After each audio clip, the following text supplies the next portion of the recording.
Welcome to today's class, this company row. I'm Simon.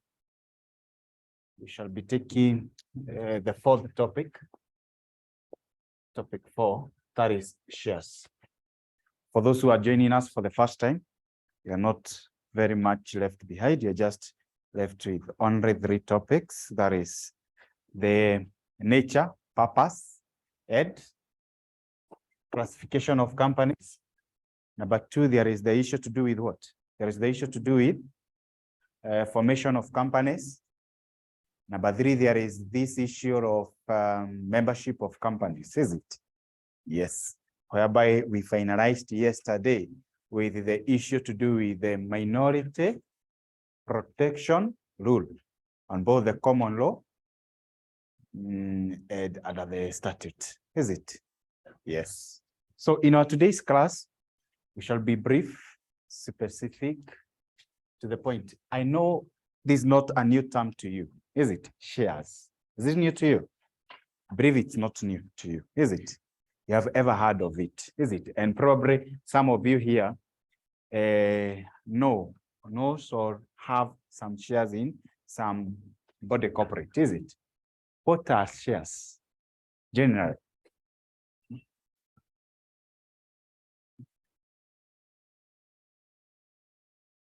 What are shares? Or how can we define the term shares? Yes? It's a unit of capital, a nice attempt. Wow, that's good. Another one? Somebody have just said that it is a unit of a capital. Another one?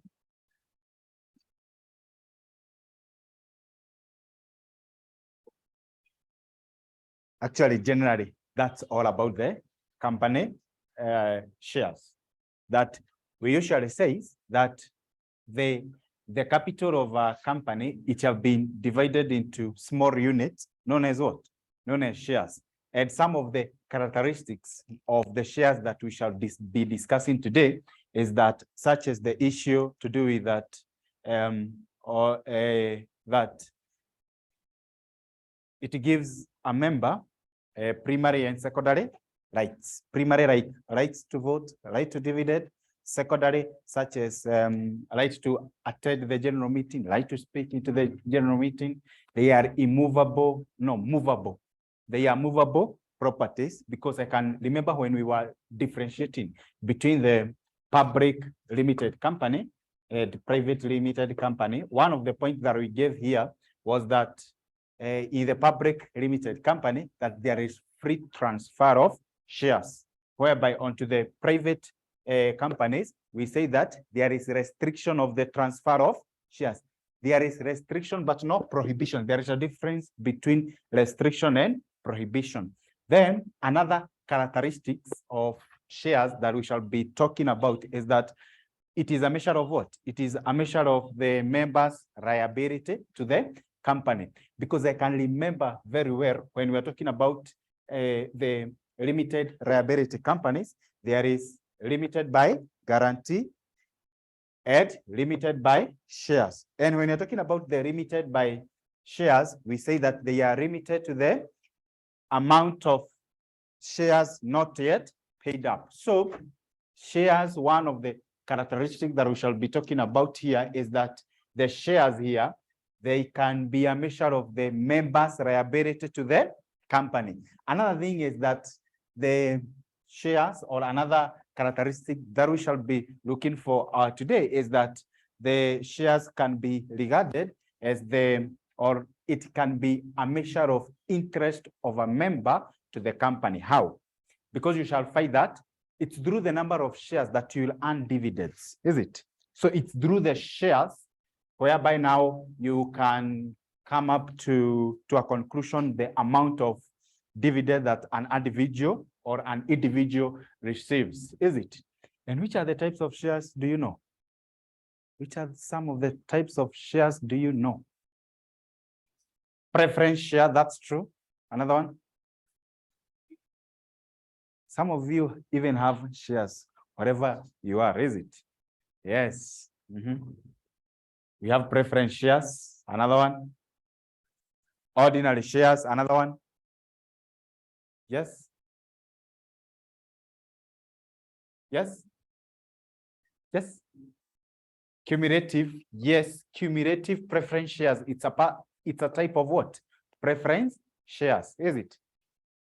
We have preference shares, as she have just said, that ordinary shares, as you have just said.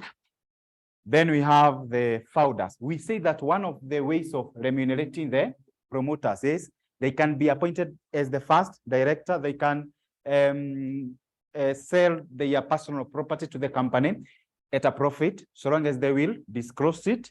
They can be given a lump sum amount upon what? Their retirement.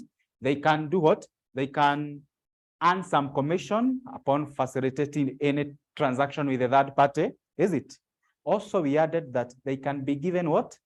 Fully paid up shares. So another type other than the ordinary shares, the preference shares, is the founders or management shares. Another type of shares is what you guys, most of you have in your company, whereby you are motivated through shares, is it? You are given free shares. That is the employee shares. And then the last one, we have something we call the treasury shares. Treasury shares, these are the shares which are paid back by, to the company. Right, together, they are paid up to the company. And some of the characteristics of what our brother here have just said is the cumulative. Those are the types of the preference share capital. We shall be discussing there, but we are just having a quick recap of whatever we shall be doing today. Is that for the preference shares, we have different categories of the preference shares. And number one is, you said what? Cumulative and non-cumulative, cumulative, and non-cumulative. Cumulative means that if they are not paid, they are fixed amount of preferences into this year, they'll be paid next year. And when they are being paid next year, they shall be paid the next year dividend plus the previous year that they were not paid, is it? Number two, we have the participating and non-participating. Participating means even after they have earned their fixed amount, they take part into the ownership of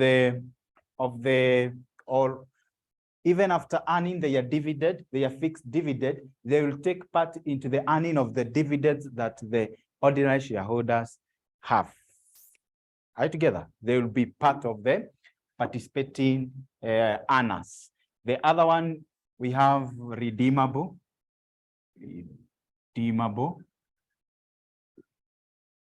and none or irredeemable. Redeemable means what? They have a maturity date, is it?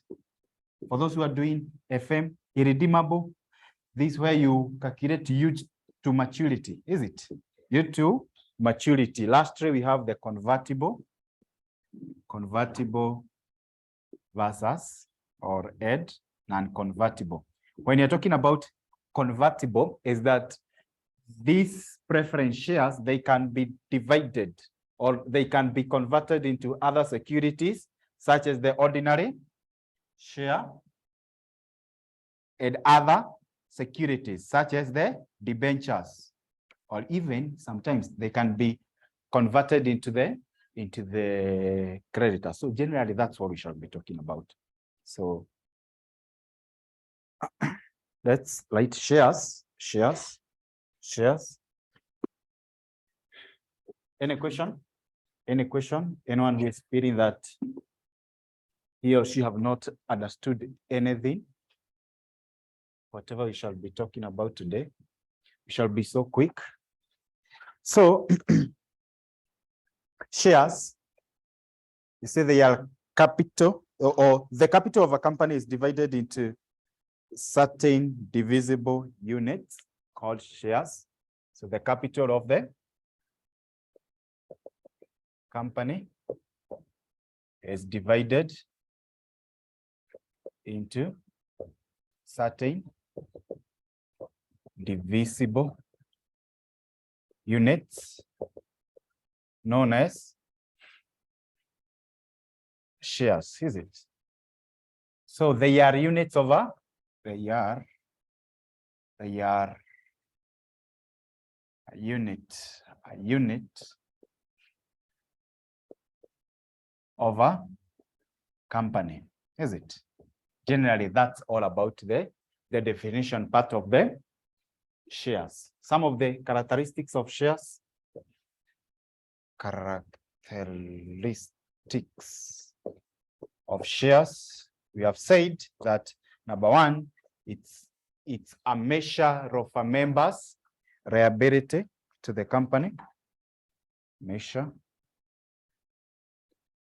of, or it is a measure of members' liability.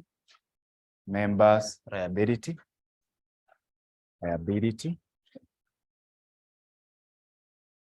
to the company. Number two, we have measure of members' interest. Members' interest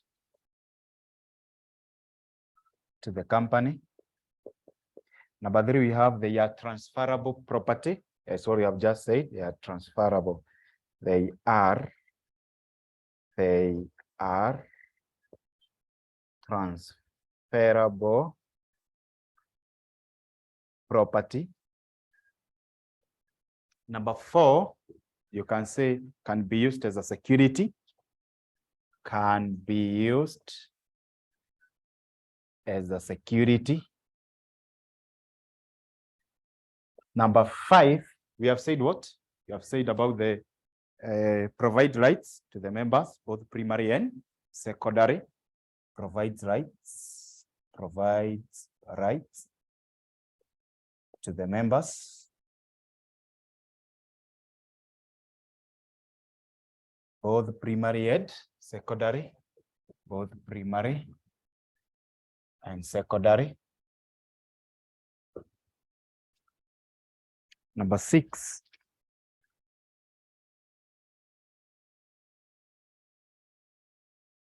There are a series of covenants. That's the last one. There are a series of covenant. A series of covenant. And when you're talking about it's a series of covenant, it's like when you're talking about a covenant, it involves two parties with the responsibility that I buy, then you shall be paying me dividends.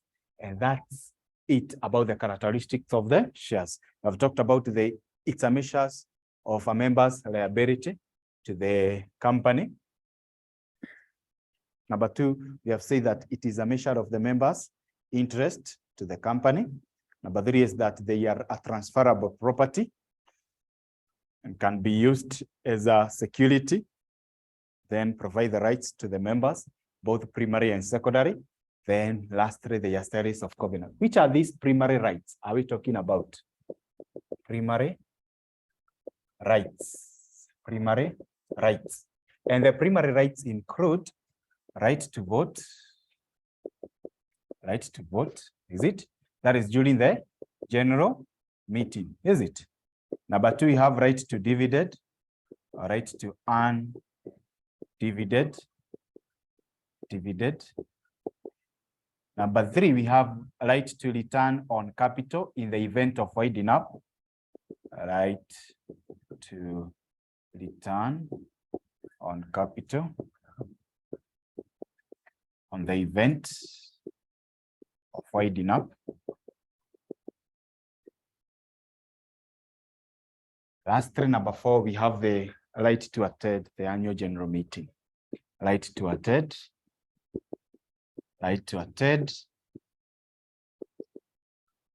the annual general meetings. And these are the primary rights we are talking about, like right to vote. Remember, when we are talking about voting, it can be through what? It can be through voting by poll or voting by show of hand, is it? show of hand means one person, one vote, is it? By poll means that one share, one vote, is it? Right to earn dividends, they can earn dividends, both the full dividend as well as the interim, is it? Full or even partial or interim dividend. Right to return on capital on the event of winding up. This says this, that in the event of whereby now we are winding up, they ought to be compensated the initial capital that they bought the shares, is it? Yes. Then right to attend the annual general meeting. Secondary rights. Which are these second right? Right to notice, right to notice, right to notice,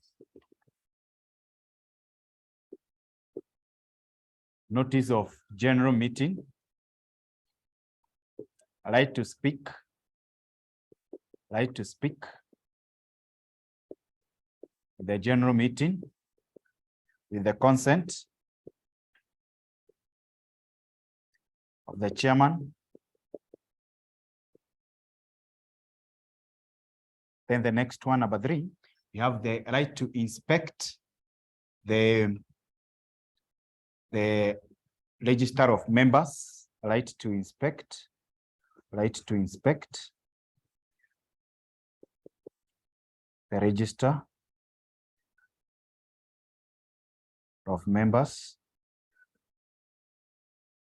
right to be furnished or to be given copies of the articles and memorandum, right to be furnished, right to be furnished, the copies of articles and memorandum. Number 5, you have right to do what? Right to inspect the register of members. We have talked about it. Yes. Right to receive notice in the general meeting. Okay. Right to inspect the minute book of general meeting. Right to inspect the minute book. Right to inspect the minute book of the general meeting. Yes. 5 are enough, is it? 5 are enough. Sindio? Tufai na tuandike ati mingi. Then I think these are just direct. Right to notices of the general meeting. They have to be notified, is it? They have to be notified on any general meeting, at least 21 days before the general meeting, or a shorter time, so long as they had agreed with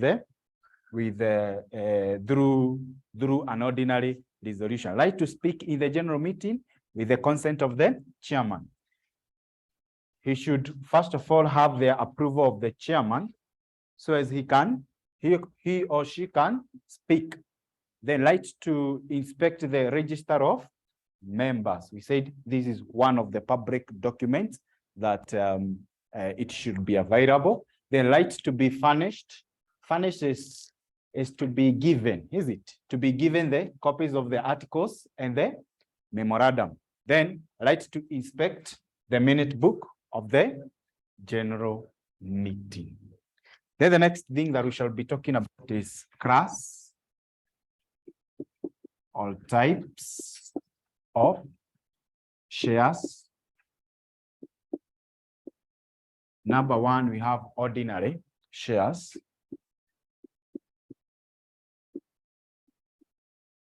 Also referred as equity, capital, also referred as the common shares.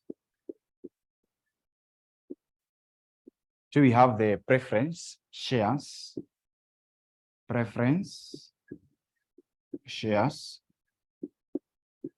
3, we have founders shares,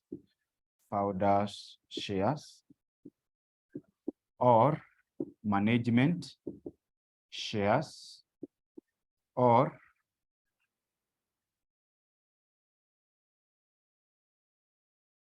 what? Or deferred shares. So we have the employee shares, all corporate shares.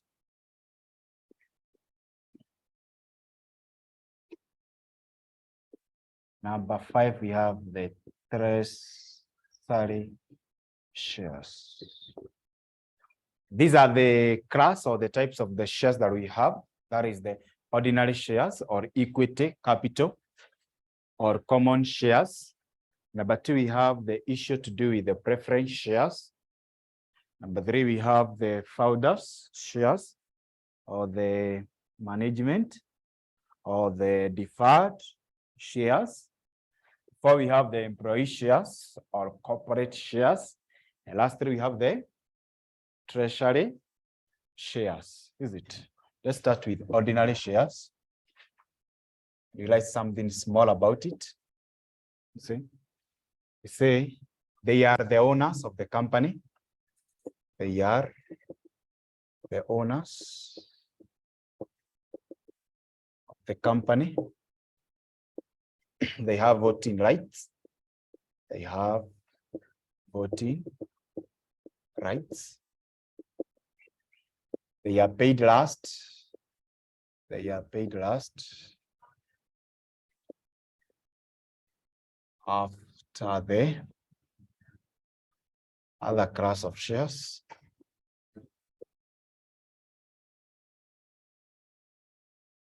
In the event of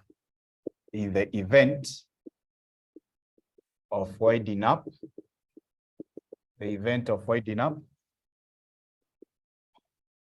they are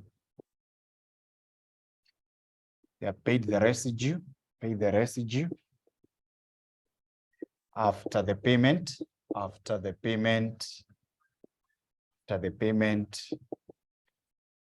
the company's liability.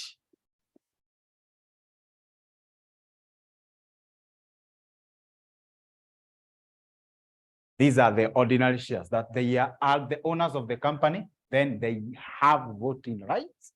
They are paid last. We are talking about being paid last. Here, it's all about the dividends, is it? Dividends. In the aspect of the dividends, they are paid last after the other class of shares. Then in the event of winding up, they are paid last. This aspect of return on capital, characteristics of the return on capital. This primary right that we say that right to return on capital on the event of winding up. We say that here, that's primary right. They shall enjoy being the last, is it? So in the event of winding up, so they are paid the residue after the payment of the company's liability. And it is not a must that they should be paid. Sometimes they are not paid, is it? Yes. Then we have preference shares.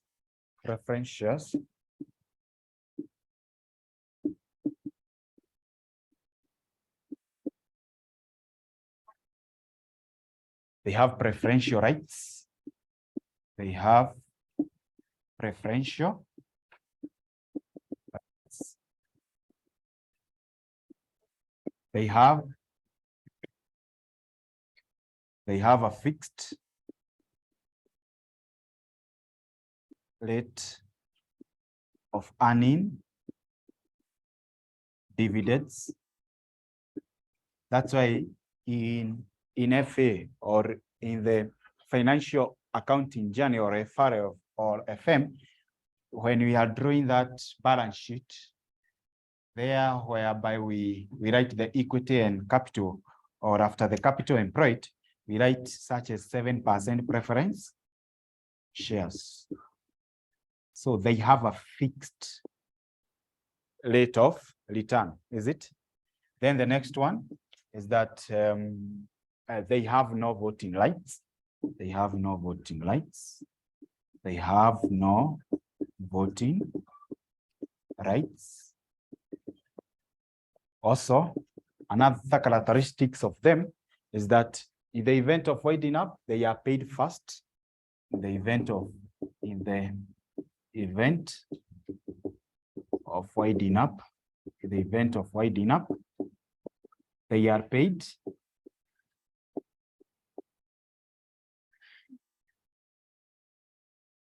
They are paid.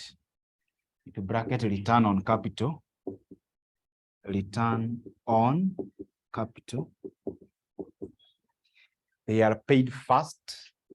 They are paid first before the ordinary shareholders. Right. In the event of winding up, they are paid. Which is that payment? Return on capital. Talking about this return on capital in the event of winding up. They are paid first before the ordinary shareholders. Is it? Yes. Then the last one is that if declared before if their dividends are declared before the company goes into liquidation, that has not been paid, then they are paid. If their dividends are declared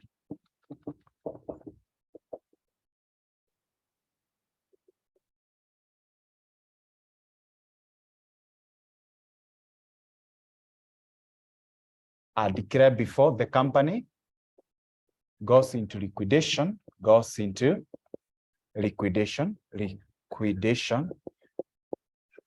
then they are entitled to be paid.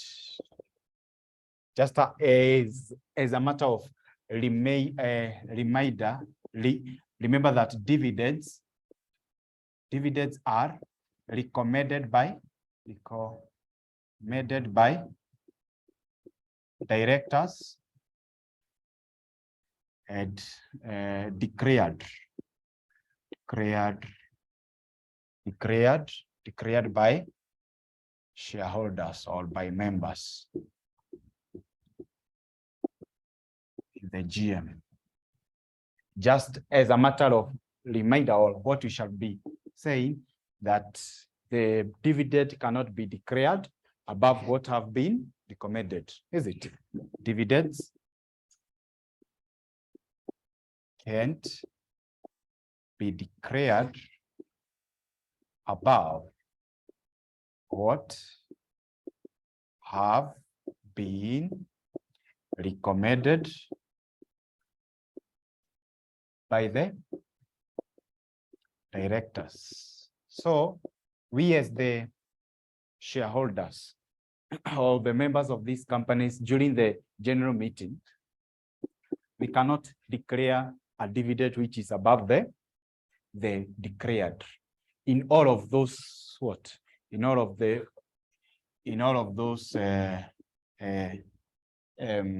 dividends, regardless whether it's final or it is interim dividends, is it? I've said that the preference shares, that they have a preferential right. They are preferred. You see, they are preferred in a way, meaning that they have a fixed rate of earning dividends. That is, for instance, 7%. These 7, they must be given at least 7%. Then they have no voting right. They cannot vote. That's number 2. Number 3 is that in the event of winding up, they are paid the return on capital first before the ordinary shareholders.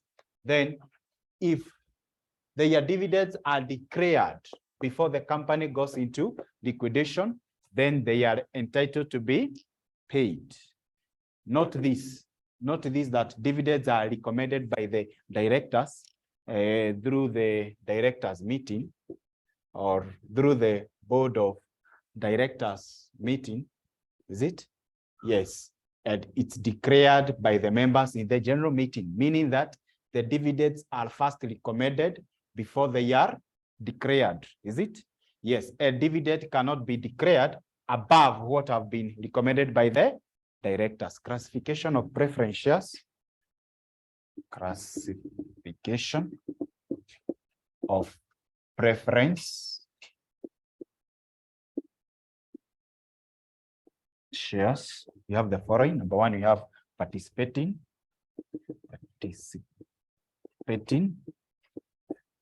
non-participating preference shares. Number two, we have redeemable and irredeemable, redeemable and redeemable preference shares. Number three, we have cumulative and non-cumulative preference shares, cumulative and non-cumulative preference shares. And lastly, number four, we have convertible and non-convertible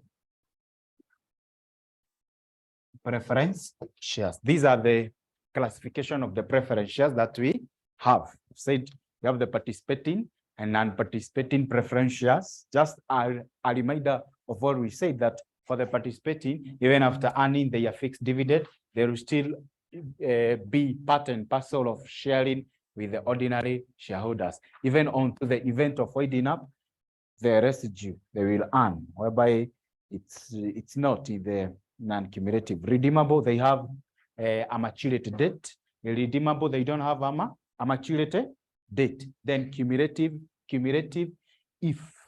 if they are not paid in this year, their dividend cannot be regarded as being lost. Are you together? But for the non-cumulative preference shares, if they are not paid in this year, then their dividend can be regarded as being lost. Then convertible and non-convertible preference shares, meaning that for the convertible, they can be converted to other types of securities, such as ordinary shares, such as debentures, or even they can be transferred to be creditors. Is it? Is that direct? Amana tuadike. We right? Huh? Okay, participating and non-participating. Participating. Non-participating preference shares. And what we are talking about here, about the participating, that even after earning, even for the participating, let's start with the word participating. For the participating preference shares, for the participating preference shares, even after earning fixed dividend, they will be part. They will take part. They will take part. They will take part. They will take part. They will take part. Take part in sharing of the residual earning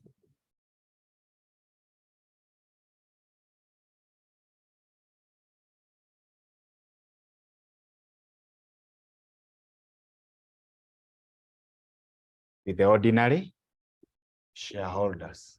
That even after they have earned their fixed dividends. Then they will still earn some residual dividend.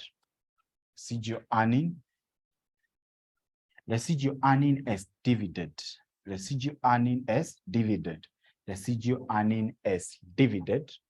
Residual earning as dividend of the company. Residual earning as dividend of the company with the ordinary shareholders that they will participate. You see? Also, in the event of winding up, they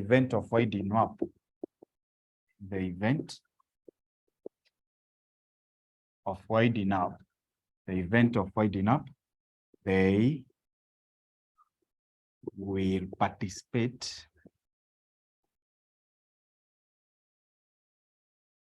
in earning the residual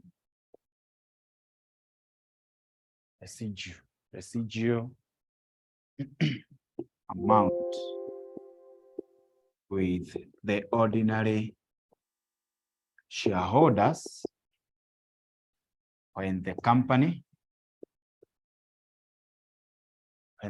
have done what? And the company have cleared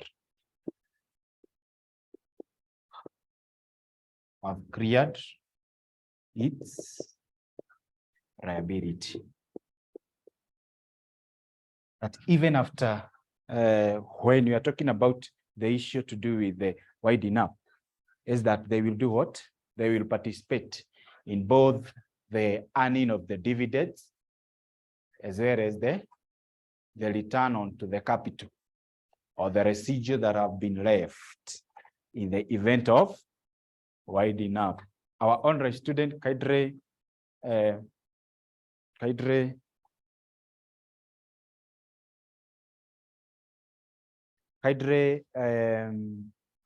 take a screenshot so you can proceed on.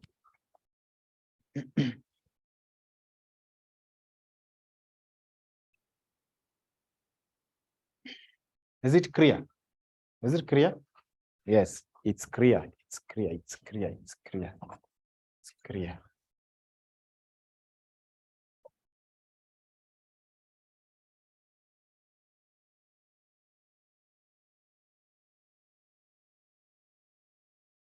What about the issues of the non-participating? So their fixed dividend is final. Their return on capital in the event of winding up is final, is it? For the participating preference shares. Oh, none. Thank you for the non-participating preference shares. Thank you for that. The fixed rate of dividend is final, and the return on capital in the event of winding up, is final. In short, what you're talking about is that they will not enjoy like this. The participating, they will enjoy, even after they have earned their fixed dividend, they will also enjoy in the sharing of the residual earning of the dividend with the ordinary shareholders. And also in the event of winding up, they participate into the earning of the residual amount with the ordinary shareholders. Is it? Yes. Redeemable preference shares and irredeemable preference shares.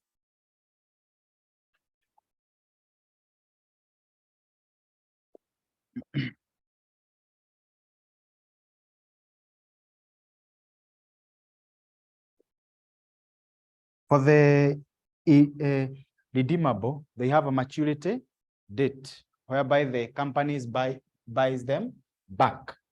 Is it? Redeemable preference shares have a maturity date,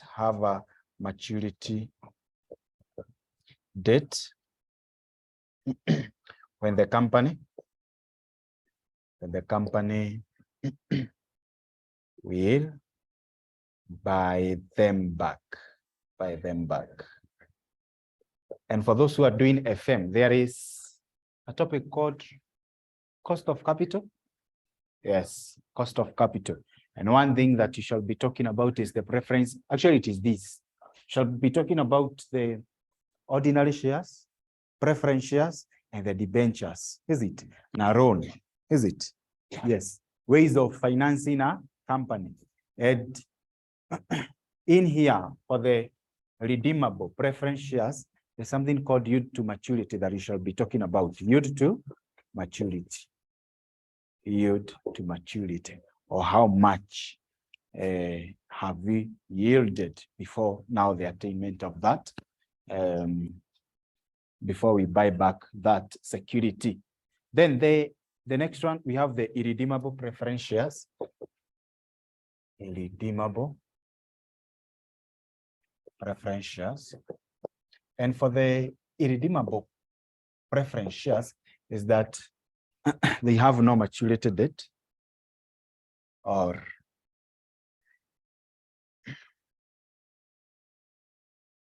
they have no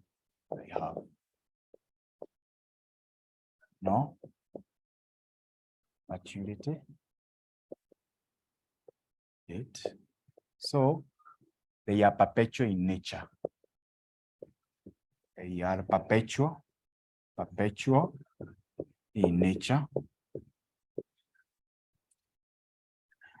But they can just be bought back in the event whereby there is winding up or liquidation of the company. Can only be bought back. On the winding up,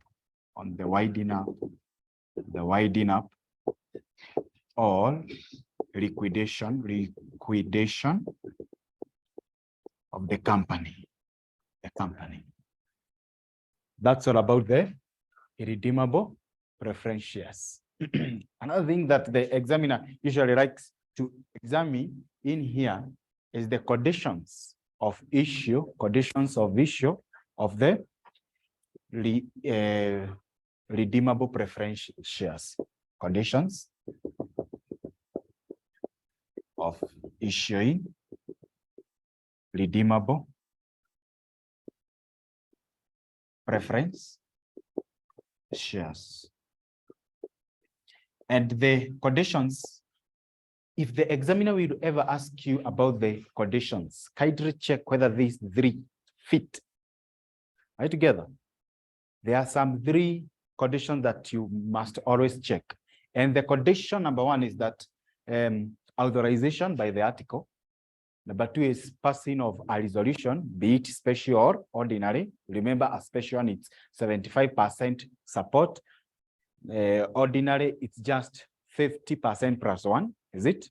Last three, notifying the register. These three conditions mostly apply on almost all 95% of any condition that you shall be asked by the examiner. Are you together? So number one, we have authorization. Must be authorized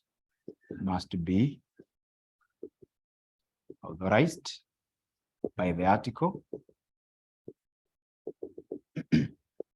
Number two is that an ordinary resolution must be passed.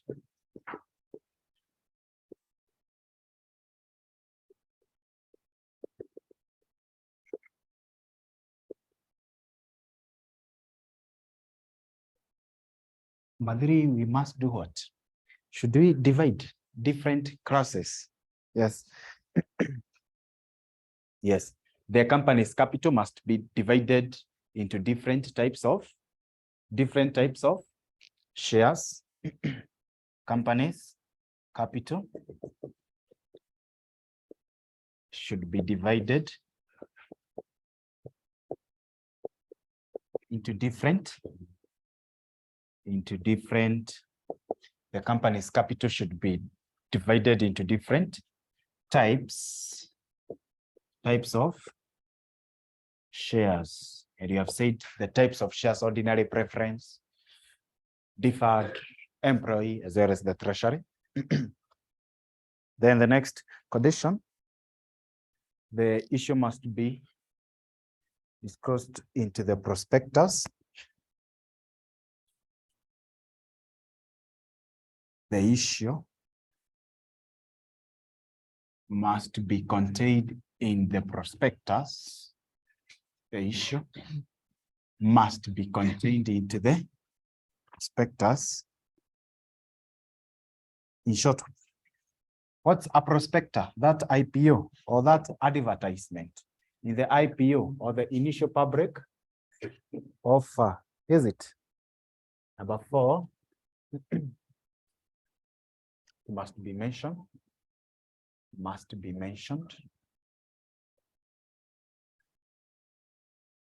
in the prospectus. That what? That these are the redeemable preference share. That we are talking about redeemable preference.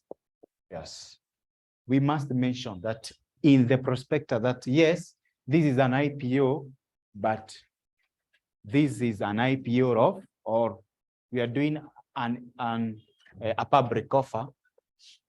It can be IPO, initial public offer, as well as the subsequent public offer, is it? I believe so. Is it initial public offer? This is the initial, the first one, is it? What about the subsequent? Of course, it shall be subsequent, is it? Public offer, is it?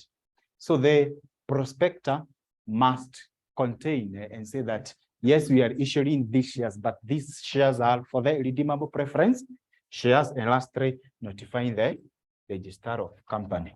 Notifying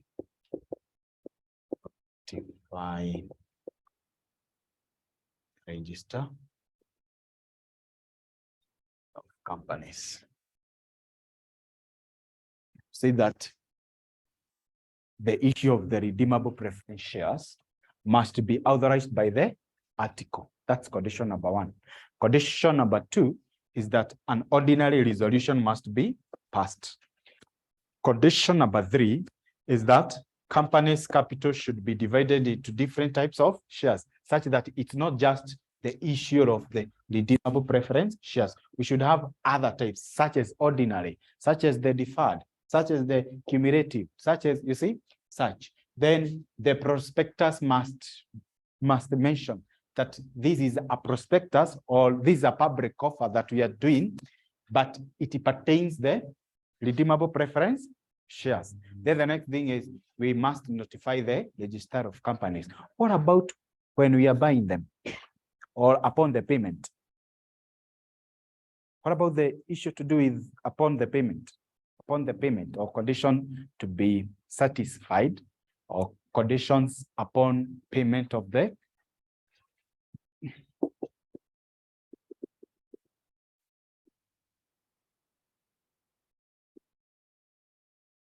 redeemable preference shares. Redeemable preference shares. Which are some of the conditions? Of course, we have said number 1 is the issue to do with the authorization by the article. Is it? Authorization by the article must be authorized.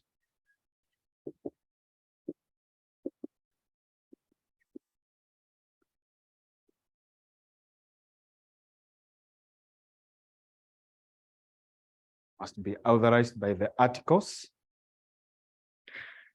Yes, sure. It must be authorized by the articles. Must be authorized by the articles. Or the constitution of the company must have already authorized this. Don't confuse. This is issuing. We are issuing them. Is it? But this is payment. We are now at the maturity date. You see? Yes, yes. Number 2, these redeemable preference shares must be fully paid.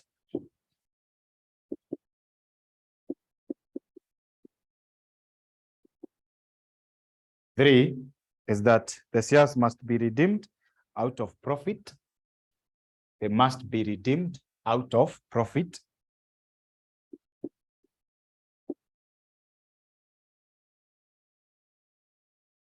Out of profit. Or proceed receipts from specific what? Or proceeds of a special issue of that purpose. Or proceed of a special issue for that purpose.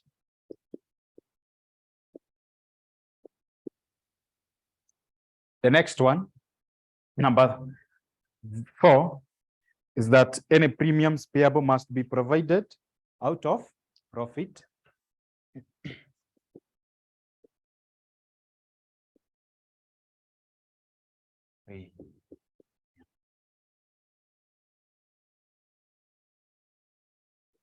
Must be provided out of profit.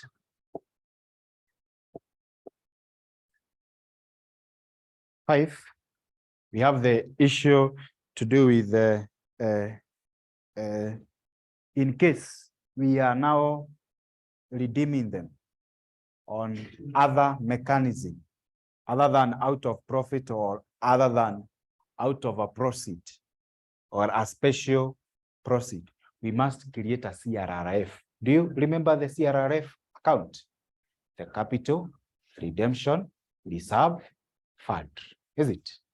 In case they are being redeemed out of other way other than profit, a capital, redemption, reserve, fund, account, CRRF, must be made. And lastly, we notify the registrar.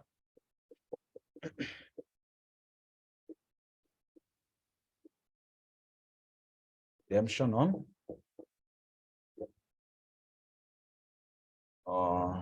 out of profit, on other ways other than out of profit, a capital, redemption, reserve, fund account, CRRF must be maintained or must be made or maintained. Notifying the register is the last one. The register must be notified. Must be notified. These are the conditions on the payment. In short, we are talking about the payment of redemption, or in the event whereby we are redeeming the issue to do with the redeemable preference shares. That number one, there should be an authority from the article. The constitution of this company should gives us full power for us to do what? For us to redeem these redeemable preference shares. Number two, they must be fully paid. We cannot redeem anything that have not been fully paid, is it? We can only redeem if they are fully paid. Then must be redeemed out of profit or proceed of special issue for that purpose. So the redemptions only happen on through profit, profit or proceeds receipts of a special issue for the redemption of the redeemable preference shares. Then any premium offered must be provided out of profit or any proceeds of a special issue for that purpose. Then in case of redemption on other ways other than out of profit, capital redemption reserve fund account, CRRF, must be made or maintained. And lastly, number 6, the register must be notified. The register must be notified. You're done with this one, is it? Cumulative and non-cumulative preference shares. Cumulative and non-cumulative preference shares. We are saying that if they are not paid, they are dividend in this year. For the next year, they shall be paid that year with the year that they were not paid, is it? Cumulative preference shares. Cumulative preference shares.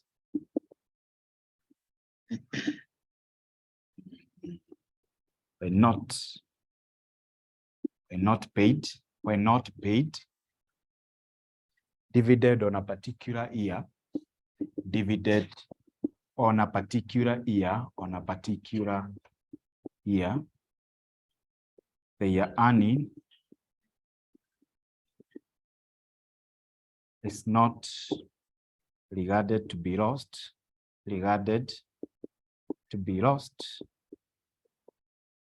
but is carried forward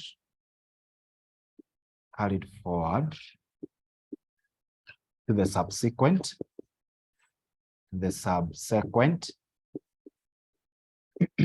years. So we are saying for the cumulative preference shares, when they are not paid dividends on a particular year, their earnings is not regarded to be lost, but is carried forward to the subsequent year or years, is it? What about the non-cumulative?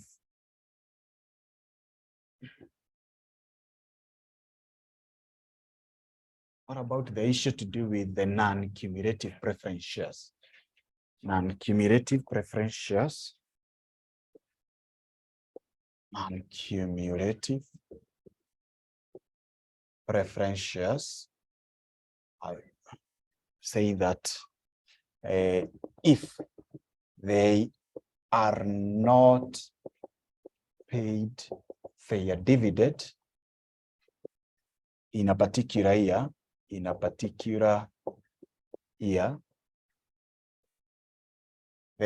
that is the dividend, is regarded to be lost.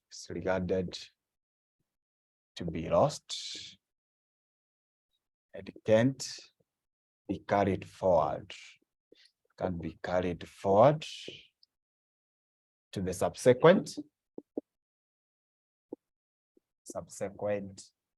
years. If they are not paid this year, then they cannot be carried forward, is it? Then convertible and non-convertible, it's the last. Convertible and non-convertible preference shares. Convertible and non-convertible preference shares. Convertible, the non-convertible preference shares.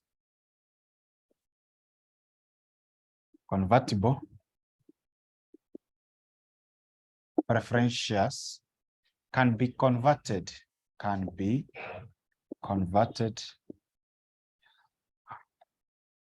Convertible preference shares on a particular date. Convertible preference shares can be converted at a particular date.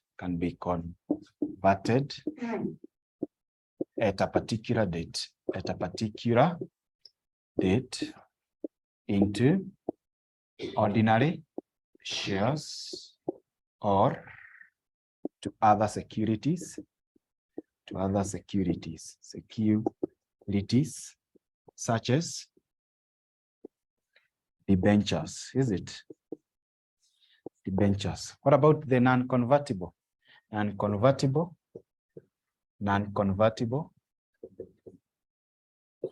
preference shares are static or non-dynamic.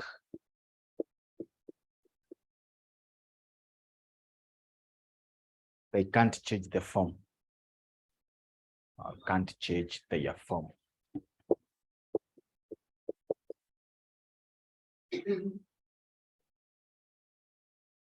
The initial form in any particular time. In any particular time. And that's the differences between the convertible and unconvertible. That for the convertible preference shares, they can be converted at a particular date into ordinary shares or to other securities such as debentures, whereby on the other side, for the non-convertible, preference shares are static or non-dynamic or can't be changed their initial form in any particular time or any particular time or in a particular time. Let's talk about, we were talking about the issue. We are done with the preference, is it? We're done with the preference. So the next thing that we shall be tackling here is about the issue to do with deferred. It's the issue to do with the deferred powders or management. Sorry, deferred or powders or management shares. So they are given to who? They are given to they are given to the founders, the promoters of a company as a way of remunerating them,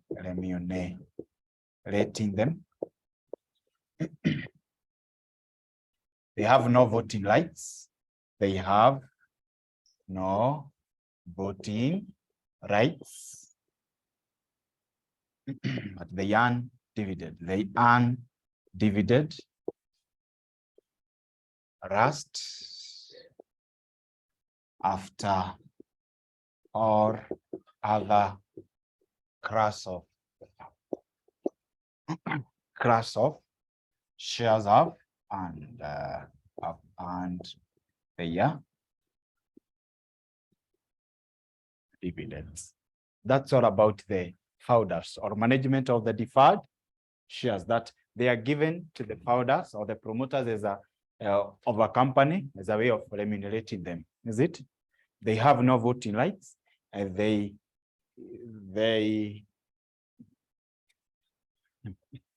earn dividend, is it? They earn dividend. Remember here there is they earn dividend last after all other class of shares have earned their dividends. For our online student, you can take a screenshot before we proceed on.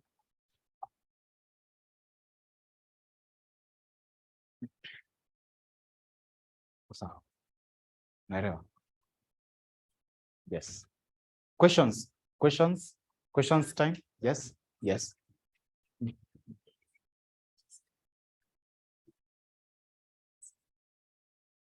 Registrar.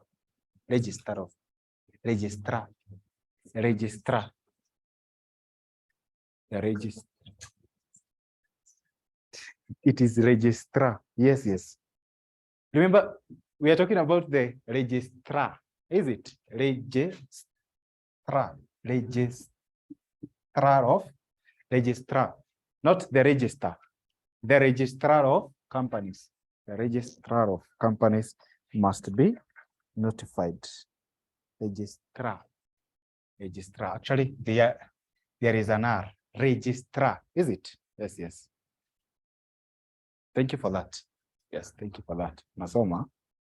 Oh, good. Congrats for that. So the next thing that we shall be tackling is about the employee.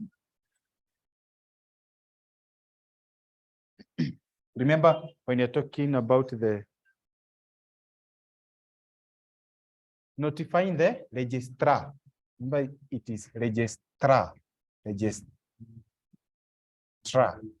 registrar, is it? the registrar, not register, registrar.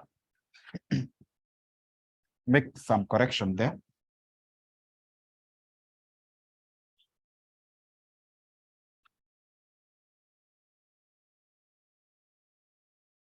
So the next thing we shall be tackling here is about the issue to do with the employee or corporate shares, is it? Employee or corporate shares. Just say are given to the employee of a company, employees of a company, as a way of motivating them, as a way of motivating them. So meaning that they don't have any voting rights, they have no voting rights. They earn dividends at last. They earn dividends at last. Then the last one, we have the treasury shares. And when you're talking about the treasury shares, these are shares in arrears, which is bought back by the company, is it? Or shares previously outstanding that is bought back by the company. Shares previously outstanding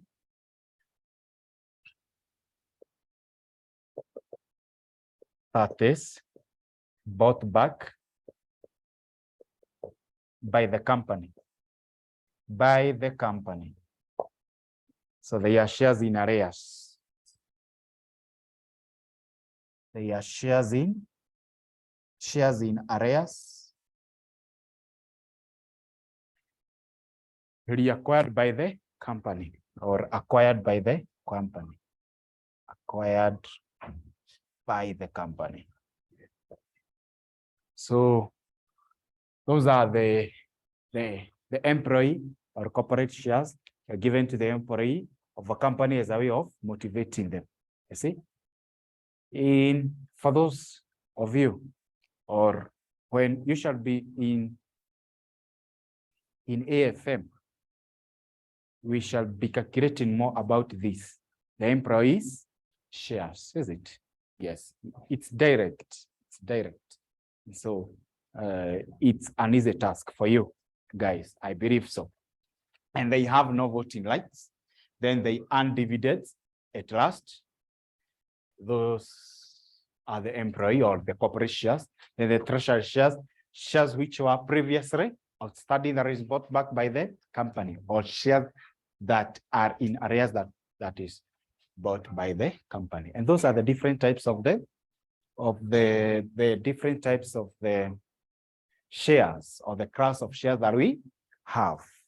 The next thing that the examiner usually likes to questions is about the transfer of shares. Transfer of shares.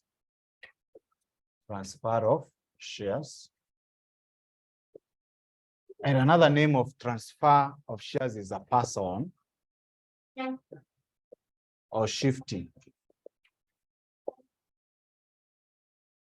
Pass-on or shifting of shares.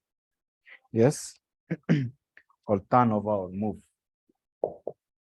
Turnover or a move of shares. That is from one person to another. From one person to another.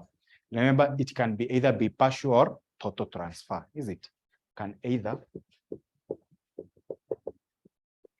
be partial transfer or total transfer. What's the difference? When we are talking about partial transfer, is that assuming I have 500 shares in a particular company and I transfer to you 200, that's a partial transfer. But if I transfer to you all of the 500, that is total or full transfer. Are you together? Yes. So the next thing that is about the issue to do with the public, the transfer of public, transfer of shares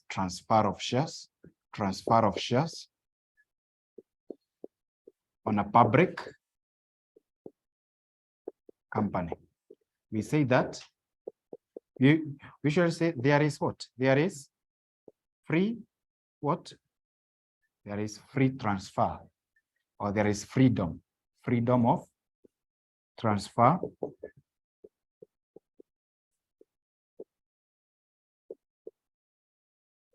from one person to another, from one person to another. We said when we're talking about the issue to do with the private company, is that when you're talking about the private company, is that they do what?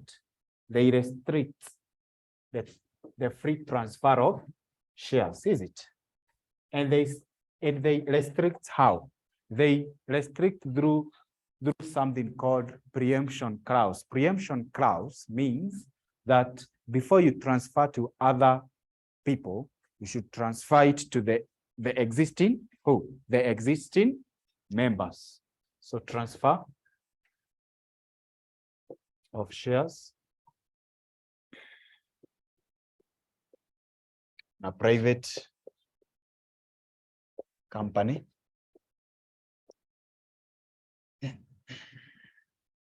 The private company restricts the freedom of transfer of shares through or by preemption clause. Preemption clause. Preemption clause. By preemption clause. What does the preemption clause say?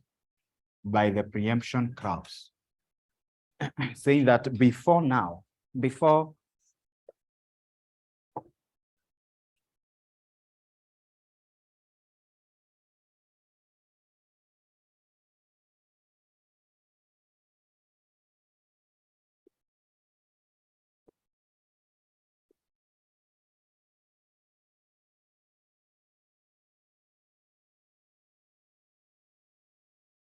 Thank you. So we are saying that onto the issue with the transfer of shares in a private company is that the company restrict the freedom of transfer of shares through or by preemption clause that requires the directors like to offer the shares to the existing members in first instance. That requires the directors to offer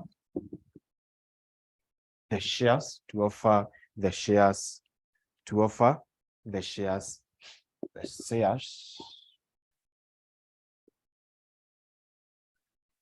of or to the existing members at first instance. Together. So in the private companies, you have to first of all consider those who are the current members before you proceed on to transfer to the non-members. Is it? Yes. Then the next thing that who can transfer the shares? Who can transfer the shares? Or shares may be transferred by, shares may be transferred by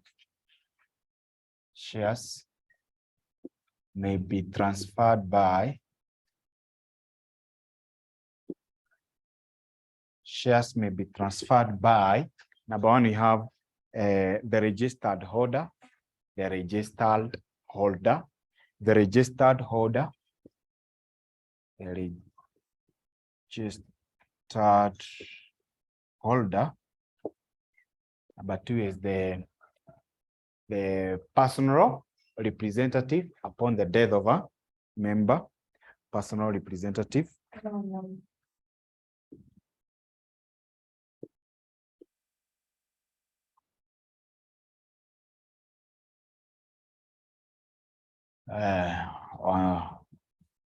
Of a deceased member. And lastly, we have trustee in bankruptcy upon the bankruptcy of the trustee in bankruptcy. Let's just write the trustee in bankruptcy. Trustee in bankruptcy. Any questions so far? Any question? Anywhere that you are yet to understand? Kopoa. Thank you. So, everything is clear, is it? Kosa. Let them represent the others, is it? We have said that when you're talking about the transfer of shares, it can be personal shifting turnover move of the shares from one person to another. And it can be either be partial or total transfer, meaning that these procedures are different, is it? When there is partial transfer and when there is total transfer, because we are saying on the partial transfer here, we shall have now 2 people, is it? But on the total transfer, only 1 person, is it? We can check that.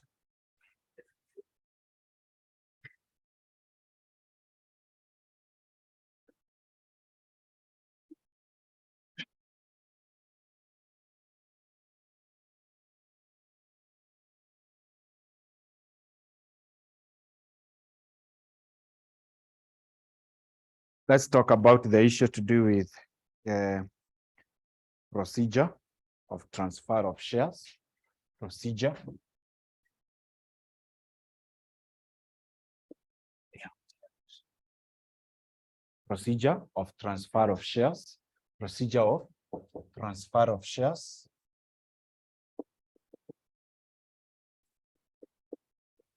Number 1, we have the issue to do with total transfer. Total transfer. Total transfer. Hey, allow me to dictate, is it? Yes, trist. Number 1, the parties enter into an agreement to sell and buy shares. The party enter into an agreement to buy and sell shares. The parties enter into an agreement to buy and sell shares. The parties enter into an agreement to buy and sell shares. The party enter into an agreement to buy and sell shares. Number 2, we have they execute the proper instrument of transfer. They execute the proper instrument of transfer. They execute the proper instrument of transfer. They execute the proper instrument of transfer. Next, the executed instrument of transfer must be presented for stamping and payment of tax. The executed instrument of transfer must be presented for stamping and payment of tax. Must be presented. The executed instrument of transfer must be presented for stamping and payment of tax. The executed instrument of transfer must be executed for stamping and payment of tax. The next number. Number 4, the executed instrument of transfer, the executed instrument of transfer, the executed instrument of transfer the executed instrument of transfer, and share certificate are presented to the company. The executed instrument of transfer and share certificate are presented to the company for registration of the transfer. The executed instrument of transfer and share certificate are presented to the company for registration of the transfer. The executed instrument of transfer and share certificate are presented to the company for registration of the transfer. And lastly, on the registration of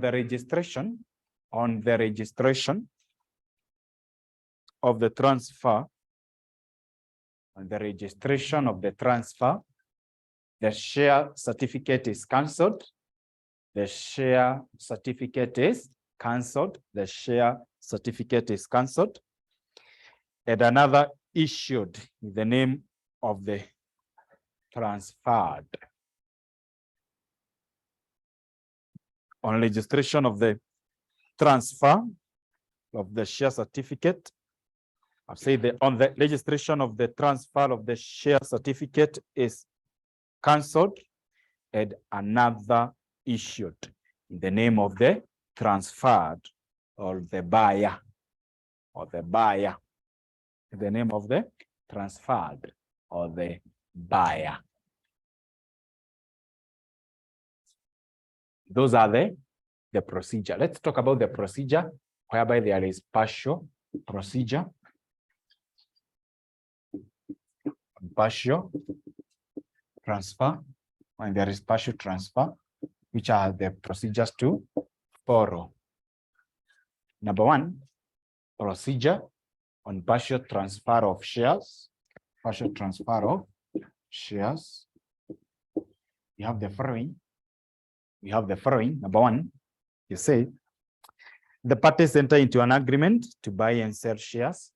So the parties enter into an agreement to buy and sell shares. The parties enter into an agreement to buy and sell shares. Number two, they execute the proper instrument of transfer. They execute the proper instrument of transfer. They execute the proper instrument of transfer. That is the transfer form. They execute the proper instrument of transfer. Number three, the executed instrument of transfer and share certificate are presented to the company for certification. The executed instrument of transfer, the executed instrument of transfer, the executed instrument of transfer and share certificate are presented to the company for certification, for them to be certified, is it? Yes. The executed instrument of transfer and share certificate are presented to the company for certification. Then the share certificate is retained. Number four, the share certificate is retained by the company for cancellation. The share certificate is retained. The share certificate is retained by the company for cancellation. Cancellation. The share certificate is retained by the company for cancellation. Next, the share certificate, the certified instrument of transfer is presented for stamping. The certified instrument of transfer, the certified instrument of transfer is presented for stamping, is presented for stamping. The certified instrument of transfer is presented for stamping. The next one, the certified instrument of transfer is presented to the company for registration. The certified instrument of transfer is presented to the company, for registration. Presented to the company for registration. Presented to the company for registration. Presented to the company for registration. The next one, on registration, on registration, on registration, on registration, on registration, the share certificate is cancelled.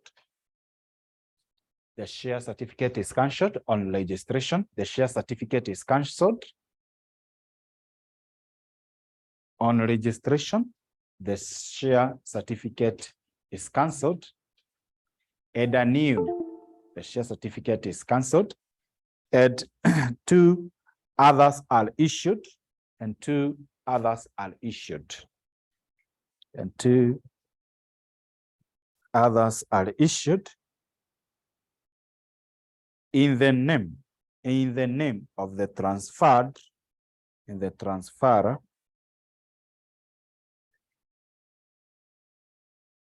the name of the transferred and the transfer for the shares retained, the name of the transferred and transfer